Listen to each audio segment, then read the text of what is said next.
الله أكبر الله أكبر لا إله إلا الله.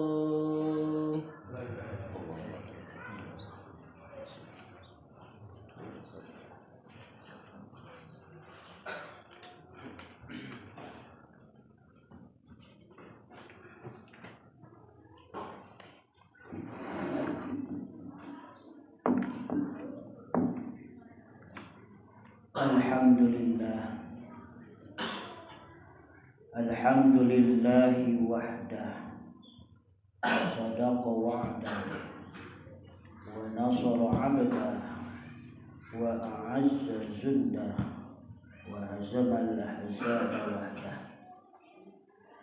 Asyhadu an la ilaha illallah wahdahu la syarika lah wa asyhadu anna sayyidana Muhammadan abduhu wa rasuluhu alladzi la nabiyya wa la rasula ba'dah. Allahumma fassalli wa sallim ala rasulillah Muhammad ibn Abdillah wa ala alihi wa ashabihi wa man tabi'ahum bi ihsanin ila yaumil qiyamah. Amma ba'du fa ya ibadallah usini nafsi wa iyyakum bitaqwallah. Ittaqullah wattaqullah thumma ittaqullah fa inna khaira zadit taqwa fattaquni ya ulil albab. A'udzu billahi samil alim minasy syaithanir rajim. Bismillahirrahmanirrahim. Ya ayyuhalladzina amanu taqullaha haqqa tuqatih wa la tamutunna illa wa antum muslimun. Al-ayah wallahu a'lam bimuradih. Hadirin jamaah Jummah rahimakumullah. Marilah kita panjatkan puja dan puji kehadirat Allah Subhanahu wa taala lewat ucapan alhamdulillahirabbil alamin. Salawat beserta salam kita limpah curahkan keharibaan Nabi besar Muhammad sallallahu alaihi wasallam lewat ucapan Allahumma salli ala sayyidina Muhammad wa ala ali sayyidina Muhammad. Khatib berwasiat pada diri khatib, umumnya kepada kita semua. Marilah kita meningkatkan keimanan dan ketakwaan kita kepada Allah Subhanahu wa taala. Di hari Jumat, hari yang mulia ini, 2 hari ke belakang di bulan November ini, kita peringati satu hari yang dinamakan dengan Hari Pahlawan. Bagaimana para pahlawan telah berjuang untuk memerdekakan negara kesatuan Republik Indonesia.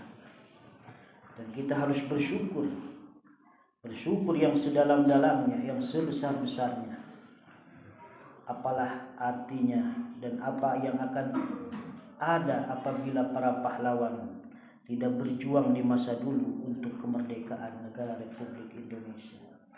Dan kita sebagai anak cucunya tinggal menikmati kebebasan kemerdekaan ini. Marilah isi kemerdekaan dan kebebasan ini dengan penuh kesyukuran, penuh kenikmatan, dan penuh nilai ibadah di sisi Allah Subhanahu wa taala. Amin ya Allah ya rabbal alamin. Di Hari Pahlawan Nasional ini ada beberapa pesan yang harus kita jadikan pesan untuk diri. Yang pertama, minimal tanamkan dalam diri kita sifat patriotisme atau sikap rela berkorban. Dulu para pahlawan berkorban dengan harta, waktu, bahkan nyawa dikorbankan demi kemerdekaan negara Republik Indonesia.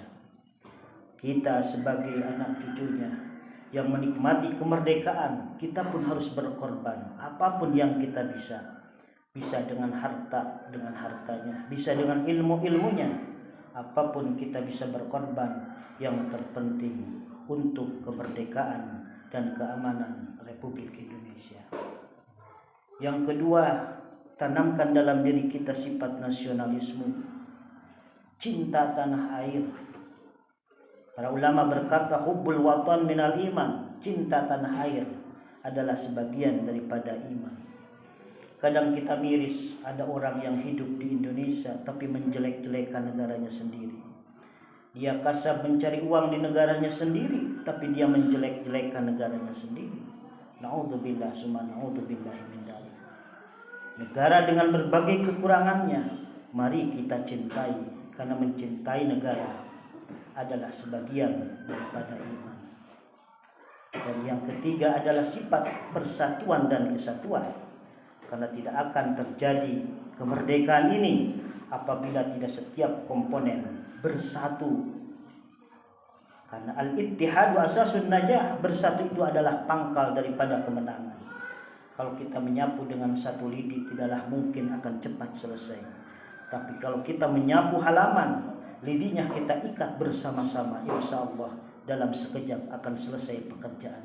Itu pun makna dari kebersamaan kita, persatuan dan kesatuan. Hadirin jamaah Jumat rahimakumullah. Lalu timbul pertanyaan, apa tugas kita untuk mengisi kemerdekaan di Hari Pahlawan ini? Bagaimana supaya agama tegak, negara tegak, dunia ini tegak dengan sebaik-baiknya? Ada satu hadis baginda Rasulullah sallallahu alaihi wasallam, qiwamuddin, berdirinya sebuah dunia, berdirinya sebuah negara, berdirinya sebuah agama bi arba'ati asya, karena 4 faktor. Kalau 4 faktor ini hilang, insya Allah tinggal menunggu waktunya. Negara tersebut, agama tersebut, dunia tersebut akan hancur tanpa sejarah. Lalu apa yang dipesankan Rasulullah Sallallahu Alaihi Wasallam kepada kita? Untuk senantiasa negara kita yang kita cintai ini untuk selalu kokoh dan kuat, maju menjadi negara berkembang, bahkan menjadi negara maju. Satu kata Nabi, bi'ilmil ulama, dengan perannya ilmu para ulama. Kalau para ulama memberikan ilmunya, memanfaatkan ilmunya, memberikan pelajaran bagi orang-orang bodoh, ini akan menjadi petanda kuat dan kokohnya sebuah negara. Ulama adalah jamak dari kata alim. Alim itu adalah orang yang berilmu. Orang berilmu dalam agama, silahkan manfaatkan dengan keagamaannya. Orang yang berilmu dalam arsitek, silahkan manfaatkan dengan arsiteknya. Orang berilmu dalam berbagai bidang hal, tidak menutup kemungkinan demi kemajuan negara ini, silahkan, itu adalah para ulama. Kalau ulama sudah bisa memanfaatkan ilmunya, insya Allah negara ini, agama ini akan kuat kokoh selama-lamanya. Seorang ulama, ahli dalam bidang apapun, menjadi seorang kiai, menjadi seorang ustaz, menjadi seorang ajian, menjadi seorang dosen, menjadi seorang profesor dan lain sebagainya, silahkan amalkan ilmunya demi kemajuan negara Republik Indonesia. Lalu yang kedua, faktor apa yang menyebabkan kokohnya sebuah negara? Kata Rasulullah, bi'adlil umara, dengan adilnya para pemerintah. Posisi apapun kita dijadikan oleh Allah menjadi orang yang berilmu, silahkan manfaatkan ilmunya demi kemaslahatan. Dikaruniakan Allah menjadi seorang pejabat di dalam pemerintahan, awas. Kalau kita menjabat sebuah jabatan, menjadi seorang pemerintah, bi'adlil umara, dengan adilnya para umara. Ulama dan umara tidak bisa dipisahkan. Kalau ulama saja bisa maju, tapi tatanan kehidupan, tapi untuk keamanan tidak akan terselesaikan. Perlu adanya keterlibatan sebuah negara. Begitupun negara tanpa ada ulama tidak akan selesai negara ini. Jangan ada peribahasa seperti pisau tumpul ke atas, tajam ke bawah. Orang kecil yang berbuat salah segera diadili dengan secepat-cepatnya. Tapi ketika orang-orang besar berbuat kesalahan, berbuat ketidakadilan, begitu sulit untuk diterapkan hukum dan keadilannya. Kalau ingin negara ini kokoh, agama ini kokoh, kata Nabi, pesan Nabi adalah bi'adlil umaro, dengan adilnya pemimpin, adilnya para pemerintah. Bahkan pemerintah yang adil, seorang pemimpin yang adil, kata Nabi, dialah orang yang akan diantara orang yang akan masuk surga dari pintu mana saja. Lalu yang ketiga, kata Nabi, kalau ingin kokohnya negara ini adalah bisa khawatil agniya, dengan dermawannya orang kaya. Kalau Allah menakdirkan kita menjadi orang kaya, silahkan gunakan kekayaan kita untuk kemajuan, untuk kebersamaan, saling merasakan. Kalau kita diberi kekayaan oleh Allah, banyak sejarah orang-orang kaya tapi dia tidak menggunakan kekayaan dalam jalan Allah, niscaya dia akan menjadi orang-orang yang dihinakan oleh Allah, bahkan menjadi orang-orang celaka dunia, celaka akhirat. Allah menakdirkan kita menjadi orang kaya, syarat akan menjadi kokoh sebuah negara ini. Kalau kita ditakdirkan oleh Allah menjadi orang kaya, dermawanlah dengan kekayaan kita. Apalah banyaknya kekayaan kita, toh makan tetap satu piring. Bangunan kita yang bagus, rumah kita yang bagus, mobil kita yang mengkilap, tetap pada akhirnya kita akan menuju kematian. Dan tidak ada satupun yang kita bawa dari beribu-ribu harta yang telah kita kumpulkan hanya menjadi beban nanti di alam hisab.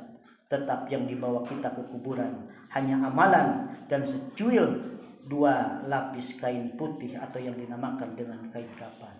Oleh karena itu silakan, apabila kita ditakdirkan oleh Allah menjadi orang kaya, gunakan kekayaan kita dengan sebaik-baiknya untuk kemajuan agama Allah, kemajuan dan kekokohan negara kita yang kita cintai ini. Lalu yang terakhir, kata Nabi, bagaimana dengan orang-orang yang tidak beruntung, dijadikan oleh Allah orang-orang miskin? Pilar yang keempat kokohnya sebuah negara, bidu'ail fuqara, dengan doanya orang-orang miskin, dengan doa-doanya orang-orang fakir. Allah menakdirkan kita bukan jadi ulama, bukan jadi orang yang pintar, pejabat juga tidak, orang kaya juga tidak, kita miskin. Saling mendoakan, doakan negara ini, doakan ulama ini, doakan negara ini, doakan agama ini, karena doanya orang-orang miskin yang tertindas diijabah oleh Allah Subhanahu wa taala. Ad-du'a mukhul ibadah, diijabah dan tidaknya bukan permasalahan. Lebih daripada itu, doa adalah ibadah kepada Allah Subhanahu wa taala. Kalau 4 pilar ini, 1, ilmunya para ulama yang ditebarkan, adil para umara, para pemerintah, dan dermawannya orang yang kaya, juga doanya orang-orang miskin. 4 komponen ini bersatu, insya Allah akan kokohlah sebuah negara dan sebuah agama di kota ataupun negara Republik Indonesia yang kita cintai ini. Amin, amin ya Allah ya Rabbal Alamin. Apapun profesi kita, apapun takdir Allah kepada kita, silahkan. Kalau kita dijadikan oleh Allah menjadi orang yang berilmu, silahkan menjadi ulama yang benar-benar memberikan manfaat dengan ilmunya. Takdirkan oleh Allah menjadi seorang pejabat, jadilah pejabat yang adil, merakyat, yang memberikan keadilan kepada rakyatnya.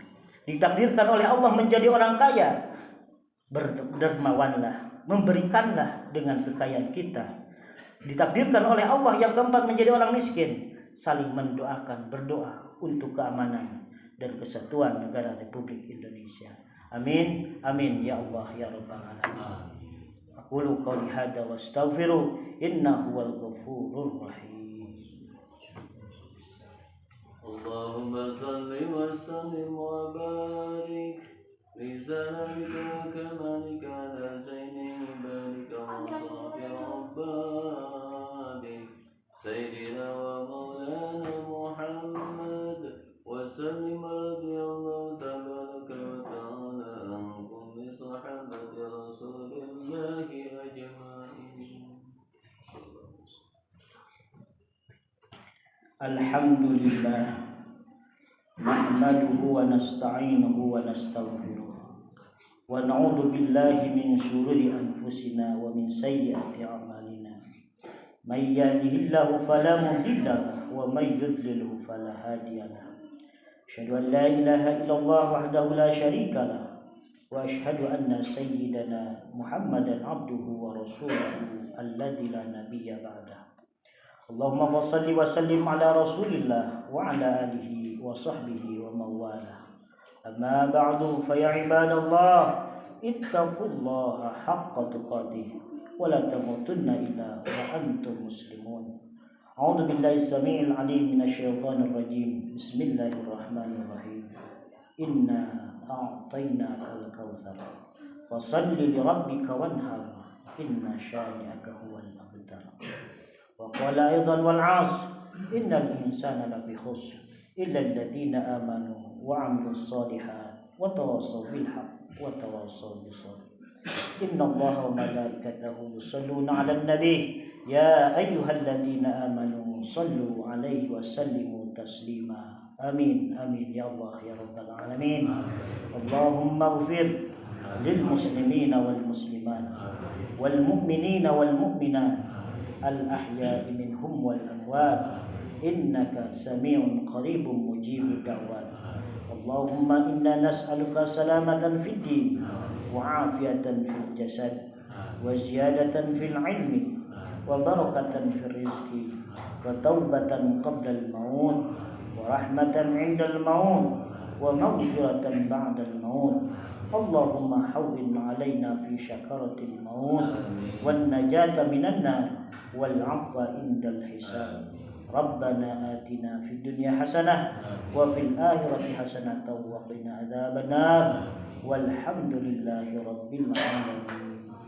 Ibadallah, innallaha ya'murukum bil 'adli wal ihsan wa ita'i dzil qurba wa yanha 'anil fahsya'i wal munkari wal baghi ya'idukum la'allakum tadhakkarun. Wa la dzikrullahi akbar wallahu a'lamu ma tasna'un. Aqimus shalah. Allahu akbar, Allahu akbar.